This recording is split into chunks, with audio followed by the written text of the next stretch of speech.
सलाम वालेकुम दोस्तों, पिछले वीडियो में हमने गोनोरिया बीमारी के बारे में तफसील से जाना था। आज के इस वीडियो में हम सिफिलिस बीमारी के बारे में बात करेंगे। इस वीडियो में हम तफसील से जानेंगे कि सिफिलिस क्या है, ये बीमारी कैसे लगती है, इसकी अलामात क्या होती हैं और उसका इलाज कैसे किया जाता है। तो आइए शुरू करते हैं। आतिशक एक मुतादी जिनसी मर्ज है जो आतिशक में मुब्तला मरीज के साथ जिनसी मिलाप के जरिए लग जाता है और इस तरह आतिशक का इन्फेक्शन एक शख्स से दूसरे सेहतमंद शख्स को मुंतकिल हो जाता है। यह मरज एक खास जरासीम ट्रिपोनिमा पैलिडम के जरिए लाहक होता है। यह मर्ज बाजारी औरतों से जिनसी ताल्लुक के नतीजे में पैदा होता है। क्योंकि अक्सर बाजारी औरतें इस मर्ज में मुब्तला होती हैं। आतिश में मुब्तला शख्स से जिनसी व गैर जिनसी फेल के नतीजे में यह मर्ज लग जाता है। अगर बच्चा पैदाइशी तौर पर आतिशक में मुब्तला हो तो उसको दूध पिलाने वाली खातून को भी आतिशक हो सकता है। मरीज के इस्तेमाल शुदा कपड़ों, बर्तनों और दूसरे आलात के इस्तेमाल से भी यह मर्ज लाहक हो सकता है। जिस्म पर मौजूद खराश या जख्म पर अगर मरीज का लाब या छींक पड़ जाए, आतिशक का जरासीम तंदुरुस्त अशखास में मुंतकिल हो सकता है। आतिशक के मरीज के जख्म को छूने से उंगलियां मुतासिर हो जाती हैं। आतिशक के मरीज से बोसो कनार करने से भी ये मर्ज लाहक हो सकता है। आतिशक का इंक्यूबेशन पीरियड 9 से 90 दिन तक है, यानी अलामात जाहिर होने में वक्त लग सकता है। सिफिलिस की अलामात को उनके जाहिर होने के लिहाज से दरजील 3 दर्जात में तकसीम किया गया है। सेकेंडरी स्टेज ये मर्ज की इब्तदाई हालत होती है जिसमें बैक्टीरिया जिस्म में दाखिल होकर मरीज के आज़ाए तनासुल पर गुलाबी रंग के छाले की शक्ल में अलामात मरज का इजहार करता है। मुर्दों में उज़्वे तनासुल और औरतों में विजाइना और बच्चेदानी के मनहा से मुतासिर होती है। ये छालानमा उभार बेहस होता है, उसमें किसी किस्म का दर्द नहीं होता। ये छाला यादाना जो उज़्वे तनासुल पर होता है मेडिकल टर्मिनोलॉजी में शेंकर कहलाता है। 3 से 6 हफ्तों के दरमियान ये छाला बगैर इलाज के खुश्क हो जाता है और उस पर खिरण सा बन जाता है। चंद हफ्तों में उज़्वे तनासुल का ये जख्म मुंदमिल हो जाता है और सिर्फ निशान सा बाकी रह जाता है। मरीज के रान के नीचे और जबड़े के गदूद फूलकर सख्त हो जाते हैं, लेकिन इनमें दर्द नहीं होता।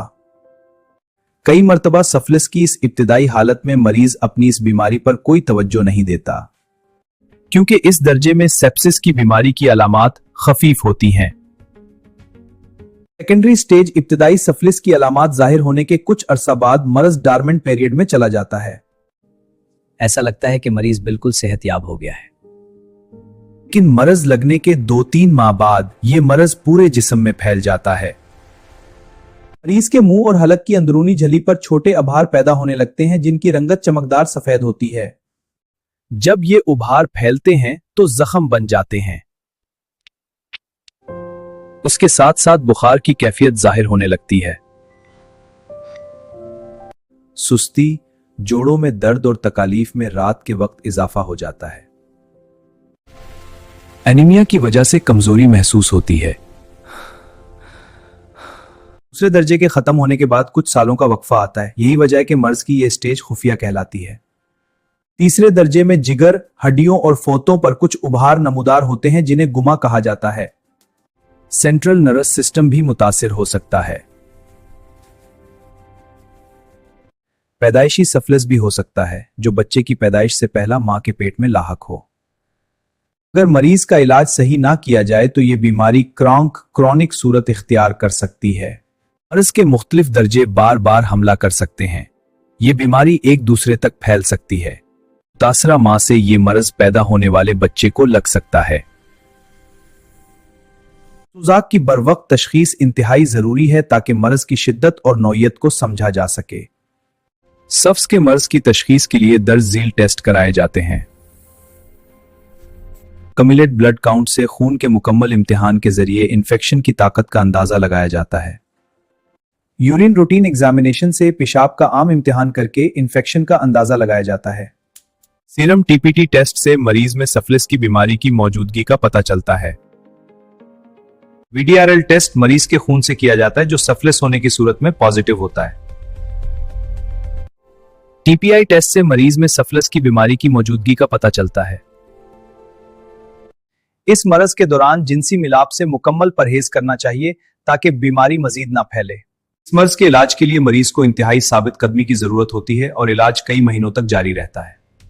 अगर मरीज बार बार डॉक्टर बदलता रहे तो नुकसान हो सकता है, लिहाजा किसी एक मुआलिज से मुसलसल इलाज करवाना जरूरी है। अगर इलाज मुस्तकिल तौर पर ना करवाया जाए तो यह मर्ज दूसरे अफराद तक भी मुंतकिल हो सकता है। इंजेक्शन रोसिफिन 250 mg, सिर्फ एक इंजेक्शन इंट्रामस्कुलर लगाएं। कैप्सूल विब्रामाइसिन 100 mg, एक दिन में 2 बार 14 दिन तक इस्तेमाल करें।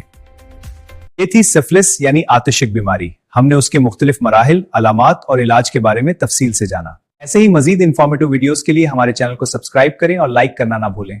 अगले वीडियो में मिलते हैं।